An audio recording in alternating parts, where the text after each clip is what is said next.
अस्सलामुअलैकुम नजरीन, आप देख रहे हैं जचरला टाइम्स न्यूज। जचरला में नोवोस मल्टी स्पेशलिटी हॉस्पिटल का शानदार इफ्तिताह, आवाम को जदीद तिब्बी सहूलियत फराहम करने का अज़्म।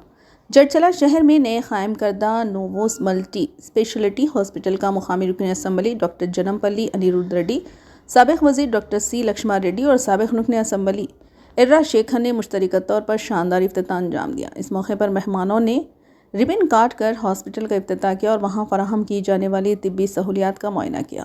हॉस्पिटल इंतज़ामिया ने बताया कि आवाम को मियारी और जदीद तिब्बी खिदमात फराहम करने के मकसद से इस इदारे का क़याम अमल में लाया गया। इंतज़ामिया के मुताबिक हॉस्पिटल में कार्डियोलॉजी, डर्मोलॉजी समेत मुख्तलिफ शोबों में माहिर डॉक्टरों की खिदमात दस्तियाब रहेंगी। जदीद तिब्बी आलात और तजुर्बेकार मुआलिजीन की निगरानी में मरीज़ों को बेहतर और मियारी इलाज फराहम किया जाएगा। इस मौके पर रुकन असम्बली डॉक्टर अनिरुद्ध रेड्डी ने कहा कि अवाम को मुकामी सतह पर मियारी तिब्बी सहूलियात की फराहमी काबिल सताइश इक़दाम है। साबिक़ वज़ीर डॉक्टर लक्ष्मा रेड्डी ने कहा कि सेहत के शोबे में इस नौइयत के इदारे अवाम के लिए इंतहाई मुफीद साबित होगी।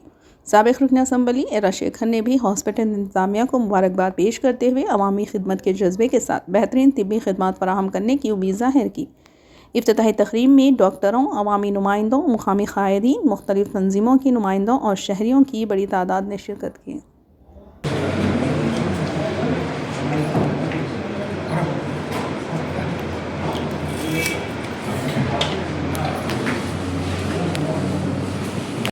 జడ్చర్ల ప్రజలకు నమస్కారాలు. ఫస్ట్ ఈరోజు మనము జూన్ 3వ తారీఖున ఈరోజు మనం నోవస్ మల్టీ స్పెషాలిటీ క్లినిక్ ఓపెన్ చేయడం జరిగింది. ఇందులో కార్డియాలజీ సేవలు మొట్టమొదటిగా ఎవ్రీడే అవైలబుల్గా మనం చేయడం జరుగుతుంది. సో ఇందులో మెయిన్గా మనకు వచ్చేసి ఓపీడీ సేవలు, తర్వాత ఈసీజీ, తర్వాత టూడీఎకో, తర్వాత మనకు అవైలబుల్ ఫార్మసీ, తర్వాత దానికి సంబంధించిన రక్త పరీక్షలు కూడా చేయబడుతున్నాయి. సో దాన్ని చర్చల ప్రజలు సద్వినియోగం చేసుకొని కోరుతున్నాను. అలాగే డర్మటాలజీ సేవలు కూడా, అంటే స్కిన్ స్పెషలిస్ట్ కూడా, మా wife skin specialist, so dermatology OPs కూడా రన్ చేయడం జరుగుతుంది. సో మ్యాక్సిమం మేము పొద్దున 10:30 నుంచి 2:30 వరకు అవైలబుల్ ఉంటాం. దాని తర్వాత ఈవినింగ్ 5:30 to 8:30 కూడా అవైలబుల్ ఉంటాం. సో ధన్యవాదాలు, థ్యాంక్ యూ. సో కార్డియాలజీ సేవలు ఏ హాస్పిటల్లో లేవు. కార్డియాలజిస్ట్ చూస్తారు. Cardiologist available for the first time in Mahabubnagar. అంటే everyday 7 days in a week available మనం ఒక్కరమే ఉన్నాం.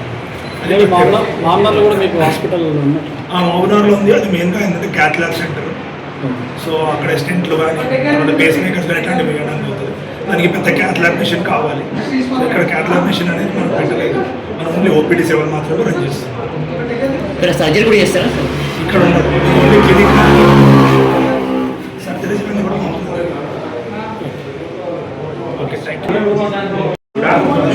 శుభాకాంక్షలు తెలియజేస్తూ మరి ఈరోజు అంటే జూన్ 3వ తారీఖున మన జడ్చర్లలో ఈ యొక్క నేవర్స్ కార్డియాక్ ఓపీ స్టార్ట్ చేయాలని చెప్పి నిశ్చయించుకున్నాం. కాబట్టి సో అదేవిధంగానే ఈరోజు మా వైద్య వృత్తిలో మేమంతా కూడా అందరితో మమేకమై తర్వాత ఇక్కడ కార్డియాలజీ సేవలు అందించాలని చెప్పి ఇప్పుడే నా కుమారుడు, నాకు లెఫ్ట్ సైడు ప్రణయ్ ఉన్నాడు, తర్వాత రైట్ సైడు నా డాక్టర్ ప్రతిమ గారు ఉన్నారు. తర్వాత తను కూడా డెర్మటాలజీ సేవలు, ప్రణయ్ కూడా కార్డియాలజీ సేవలు ఈ యొక్క జడ్చర్లలో అందించాలని చెప్పి వాళ్ళు ఇక్కడ నీవస్ హాస్పిటల్ అని ఒక ఓపీ విభాగాన్ని ఉంచుకొని తర్వాత ఇక్కడ వచ్చినటువంటి ప్రజలకు సేవ చేయాలని చెప్పి తర్వాత వాళ్ళు నిశ్చయించుకొని తర్వాత ఈరోజు ఇనాగరేషన్ పెట్టుకుందామని చెప్పి తెలియజేసినారు. మరి వారికి కానీ మీ పత్రికా మిత్రులందరూ కూడా ధన్యవాదాలు. ఎందుకంటే ఈ యొక్క విషయము అందరికీ కూడా తెలవాలా. తర్వాత ఇంతకుముందు ఒక మన జడ్చర్ నుంచి మన పత్రికా మిత్రుడు ఒక ఆయన బాగాలేకపోతే జడ్చర్ల నుంచి వచ్చేస్తే తర్వాత ప్రణయ్ ఇక్కడ ఆయనకు మరి యాంజియోగ్రామ్ చేసి స్టంట్ వేయడం కూడా జరిగింది. తర్వాత ఆయన మన ఒక మ్యారేజ్ కూడా పిలిస్తే తను వచ్చినా నేను రాలేకపోయినాను. తర్వాత ఆయన కూడా పాపం చాలా అంటే ఈ యొక్క పత్రికా ముఖంగా కానీ మన ఎలక్ట్రానిక్ మీడియా కానీ తనకు కూడా ఇంటర్వ్యూ ఇచ్చాడనమాట. నాకు ప్రణయ్ చాలా బాగా చేశాడు, తర్వాత నేను మంచిగా అయిపోయినాను అని చెప్పి సార్ ప్రణయ్కి నేను ఎప్పుడు రుణపడి ఉంటాను అని చెప్పి కూడా ఆయన తెలియజేసినాడు. ఎప్పుడైనా అంతే పేషెంట్లు నేను గత 40 సంవత్సరాల నుంచి మహబూబ్నగర్లో పనిచేయడం జరుగుతూ ఉంది. దాంట్లో గవర్నమెంట్ సెక్టర్లో 29 సంవత్సరాలు 3 నెలలు ట్రాన్స్ఫర్ లేకుండా మన గవర్నమెంట్ హాస్పిటల్లో నేను పనిచేశాను. నాకు ట్రాన్స్ఫర్ అనేది తెలియదు. మహబూబ్నగర్కు రావడము, మరి మహబూబ్నగర్ నుంచి మళ్ళీ సూట్ కేసు కూడా సర్దుకొని మళ్ళీ వేరే పోలేదు, ఇక్కడనే మహబూబ్నగర్లో ఉండిపోయినాను. ఇక్కడ ఉన్నటువంటి ప్రతి ఒక్కరూ అంటే మన శ్రీనివాస్ రెడ్డి వాళ్ళ ఫాదరు కృష్ణారెడ్డి గారు ఎక్స్ఎమ్మెల్యే, తర్వాత గోపాల్ రెడ్డి గారు మన గుడిగానపల్లి ఆయన X ZP chairman, DCC chairman అన్నీ ఉన్నాడు ఆయన. తర్వాత అదేవిధంగానే సుధాకర్ రెడ్డి గారు కూడా ట్రాన్స్పోర్ట్ చైర్మన్గా ఉన్నారు ఆర్టీసీ మన ఇక్కడనే జడ్చర్ల నుంచి. అదేవిధంగా లక్ష్మారెడ్డి గారు కానీ, మరి ఎర్రశేఖర్ కానీ, ఎర్ర సత్యం కానీ, మరియు ఈరోజు మనం ఉన్నట్టు అనుగురుడి గారు కానీ, వీళ్ళందరూ కూడా అంటే అందరితో అంటే మాకు డాక్టర్లను కాబట్టి మాకు ఈ యొక్క పొలిటికల్ పార్టీతో సంబంధం లేదు. ఎవరు వచ్చినా కానీ కూడా మేము అందరినీ సమాన దృష్టితో చూసుకొని అందరికీ కావాల్సినటువంటి సేవలు అందించాలని చెప్పి మరియు మహబూబ్ నగర్లో ఒక మంచి హాస్పిటల్ అంటే డాక్టర్ శామ్యూల్ సూపర్ స్పెషాలిటీ పిల్లలు నా పేరే పెట్టుకున్నారు. దాంట్లో బాబు కార్డియాలజిస్టు, తర్వాత డాక్టర్ ఇన్లా డెర్మటాలజిస్టు, మరియు నా కూతురు ఎంఎస్ ఓబీజీ ఇన్ఫర్టిలిటీ, మరి నా అల్లుడు కూడా గ్యాస్ట్రెంట్రాలజిస్టు. వాళ్ళందరూ కూడా అంటే అకార్డింగ్ టు ద నామ్స్ మేము మంచి హాస్పిటల్ కూడా నిర్మించినాము. దాంట్లో మరి హైదరాబాద్లో లేనటువంటి క్యాత్ ల్యాబ్ను మహబూబ్ నగర్లో మేము పెట్టగలిగాము. తర్వాత మహబూబ్ నగర్లో మరి జపాన్ నుంచి తర్వాత షిమార్ట్ మిషన్ అనేది మహబూబ్ నగర్లో ఎవరి దగ్గర కూడా లేదు. ఇట్లా ఎస్వేస్లో కానీ, గవర్నమెంట్లో కానీ, ప్రైవేట్లో కానీ ఎవరి దగ్గర లేదు. మరి అత్యాధునికంగా మరి చాలా అంటే ఎక్కువ రేట్ అయినా కానీ మరి ప్రజలకు మంచి సేవలు అందించాలని చెప్పి మంచి క్యాత్ ల్యాబ్ నిర్మించినాము. మన హైదరాబాద్ నుంచి డాక్టర్ రఘుని మీరు ఎన్నింటారు ప్రైమ్ హాస్పిటల్లో కార్డియాలజిస్టు, ఆయన వచ్చి మా హాస్పిటల్ విజిట్ చేసి తర్వాత ఆయన చెప్పడం ఏంటంటే అయ్యా మా దగ్గర కూడా లేదు ఇంత మంచి క్యాత్ ల్యాబ్, నీ గుమ్మానికి ఇంత మంచి క్యాత్ ల్యాబ్ పెట్టించినామని చెప్పి ఆయన తర్వాత అక్కడికి వచ్చేసి కూడా చెప్పడం జరిగింది. ఆ విధంగానే అంటే ఇక్కడ నేను చాలా రోజుల నుంచి కాబట్టి నాకు ఇర్రెస్పెక్టివ్ ఆఫ్ పార్టీ అందరూ మిత్రులే, అందరూ ఎప్పుడు నన్ను పిలిచేవాళ్ళు. కానీ ఇక్కడ మహబూబ్ నగర్లో ఎవరు సీఎంలు వచ్చినా కానీ కూడా మరి టీం లీడర్ ఉంది డాక్టర్ శామ్యూలే అందరికీ అనమాట. అంటే నేను ఎప్పటి నుంచో ఉన్నా కాబట్టి ఏ సీఎం వచ్చినా కానీ కూడా మరి టీం లీడర్ డాక్టర్ శామ్యూల్ని అనుకొని వాళ్ళు అంటే నమ్మకంతో డాక్టర్ శామ్యూల్ అయితేనే మేనేజ్ చేయగలడు అని చెప్తే తర్వాత పోవడం జరిగింది.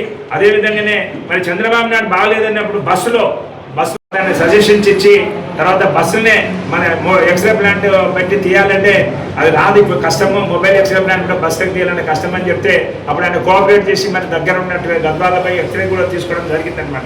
ఈ విధంగా అందరితో మొత్తము ఎవరు వచ్చినా కానీ కూడా వాళ్ళ వెంట పోయేది. నాట్ ఓన్లీ వాళ్ళ అబ్దుల్ కలాం సార్ మన జడ్చర్లు వచ్చినా కానీ president of India PV Narasimharao తాత గారు గద్వాల బాగపుల్లానికి మీకు ట్రైన్లో ఆయనతో పాటు పోవడము, తర్వాత వాళ్ళకు అంటే వైద్య సూచనలు ఇచ్చుకుంటూ వాళ్ళకి ఏముండాలని చెప్పి ఆ విధంగా నేను పనిచేసుకుంటూ ఈ యొక్క మహబూబ్ నగర్ జిల్లాలో నేను అంత మంచి పేరు తీసుకొని వచ్చేసి మరి ఈరోజు అందరి మండలి పొందినాను. అందరి మహబూబ్ నగర్ డిస్ట్రిక్ట్ ప్రజలందరూ కూడా నేను ఎప్పుడు ఎల్లవేళ అండగా ఉంటానని చెప్పి ఎప్పుడు వచ్చినా కానీ కూడా అర్ధరాత్రి కానీ ఎప్పుడైనా కానీ ఫోన్ చేస్తే మీరు వస్తే కానీ లేచి నేను చూస్తాను, నేను ఎప్పుడు కూడా పిసుకోను.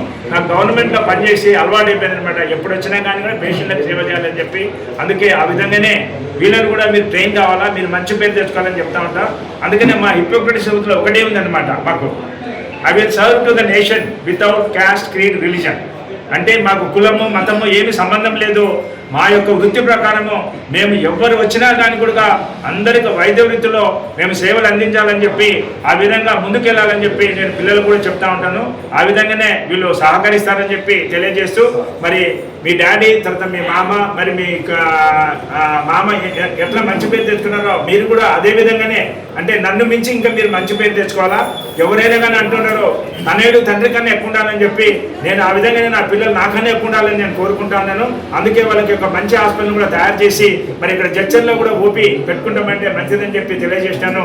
అందుకని చెప్పి ఈ యొక్క మీ అందరికీ పత్రికా మిత్రులందరికీ ప్రెస్ వాళ్ళకి అందరూ కూడా నేను ధన్యవాదాలు తెలియజేస్తా ఉన్నాను. మరి ఈ యొక్క అవకాశాన్ని సద్వినియోగం చేసుకోవాలని చెప్పి మీరు మీడియా ద్వారా ఈ యొక్క జడ్చర్ల ప్రజలందరికీ కూడా మీరు తెలియజేయాలని చెప్పి నేను తెలియజేస్తూ ఈ అవకాశం ఇచ్చినటువంటి ఈ యొక్క చర్చల ప్రజలందరికీ నేను మరి ఒకసారి ధన్యవాదాలు తెలియజేస్తా ఉన్నాను. కుటుంబం నేను మామూలుగా అయితే మా అమ్మ చదువు రాదు యాక్చువల్గా. మా ఇంట్లో మా అన్న ఉన్నవాడు నాకన్నా పెద్ద ఆయన. ఈ మెంట్ విత్ అంటే యాక్సిడెంటల్గా డ్రమాటిక్ పారాప్లీజియా వచ్చింది.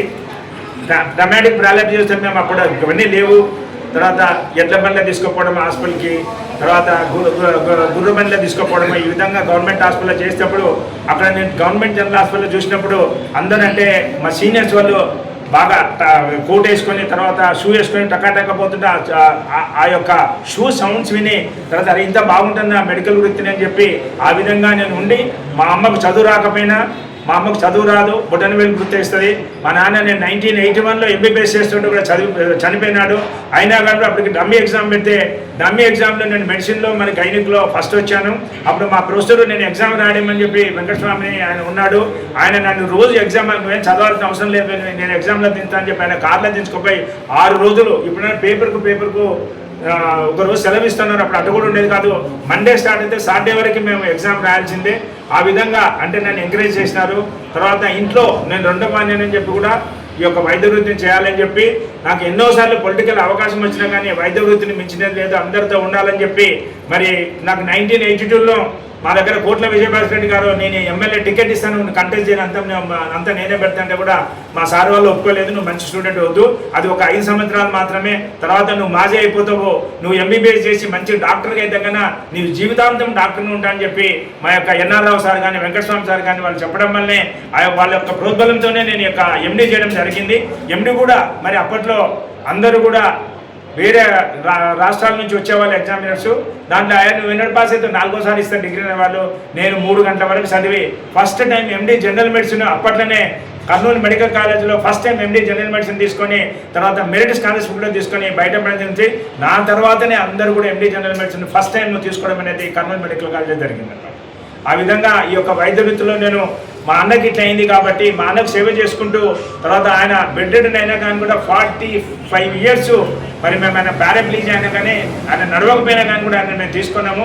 ఆయన కోసం 3 మనుషులు నేను డాక్టర్ అయిన తర్వాత రౌండ్ క్లాక్ పెట్టాను మాట చూసుకోవాలని చెప్పి వాళ్ళకు నెల జీతాలు ఇచ్చుకుంటూ ఆయన చూసుకోవాలని చెప్పి తర్వాత ఆయన లాస్ట్లో మేము కోల్పోయినాము. ఆ విధంగా అంటే నాకు వైద్య వృత్తిలో అంత వచ్చింది. వైద్య వృత్తిలో ఏంటంటే చాలా నేను యంగ్గా వచ్చినప్పుడు కూడా చెన్నారెడ్డి గారు సీఎంగా వస్తే మహబూబ్ నగర్కు రామచంద్ర రెడ్డి సార్ ఇంట్లో మళ్ళీ డిన్నర్ అంటే లంచ్ అరేంజ్ చేశారు. ఆ డైనింగ్ టేబుల్ మీద మళ్ళీ నేను ఆ వయసులో నేను కూర్చుని దానికి అరుణో కాదు తెలుసు. బట్ ఆయన చెన్నారెడ్డి గారు ఒకటే చెప్పారు, నేను ఎంబీబీఎస్ నువ్వు ఎంపీ డాక్టర్ రా కూర్చో. చెన్నారెడ్డి గారు సీఎం అనమాట. ఆ విధంగా నన్ను వాళ్ళందరూ కూడా చేశారు.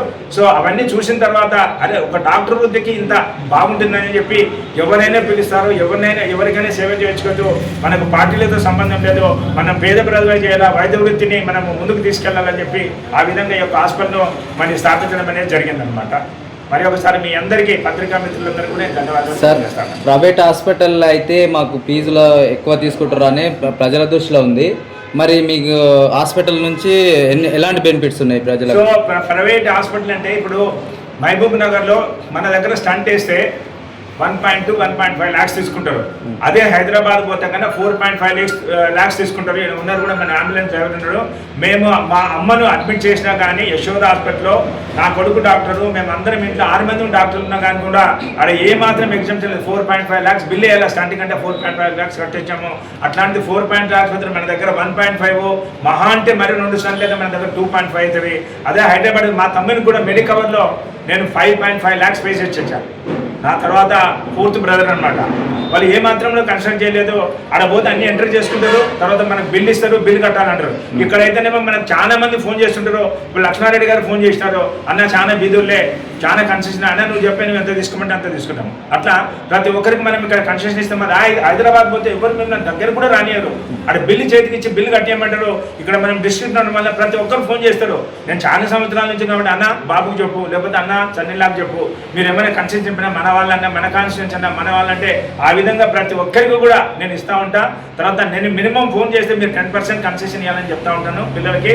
తర్వాత ఎవరైనా ఎమ్మెల్యేలు తర్వాత వాళ్ళు ఫోన్ చేస్తే వాళ్ళకి 15% అని చెప్పి నేను తప్పకుండా కూడా మన ప్రజలకు తప్పకుండా నేను కన్సెషన్ ఇప్పించి మన ప్రజలకు సేవ చేయాలన్న దృక్పథంతోనే నేను ముందుకు వెళ్తున్నా అని చెప్పి కూడా మీకు తెలియజేస్తాను. ఆరోగ్యశ్రీకి సంబంధించి ఏమైనా ఇక్కడ బెనిఫిట్స్ ఉన్నాయా?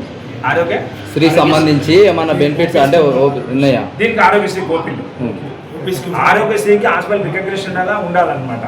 ఇక్కడ వర్తిస్తుందా సార్? ఇక్కడ వర్తించదు ఆరోగ్యశ్రీ. తర్వాత వాళ్ళకి వస్తే కానీ అక్కడికి మనం మూవ్ చేసి ఆరోగ్యశ్రీ కార్డు ఉంటే కానీ ఎక్కడైనా మన ఎస్వీఎస్ కానీ అటు పక్కన ఆరోగ్యశ్రీ ఉన్న హాస్పిటల్ మనం చెక్ చేయవచ్చు. For the latest news, please subscribe to our channel, like the video, and don't forget to share.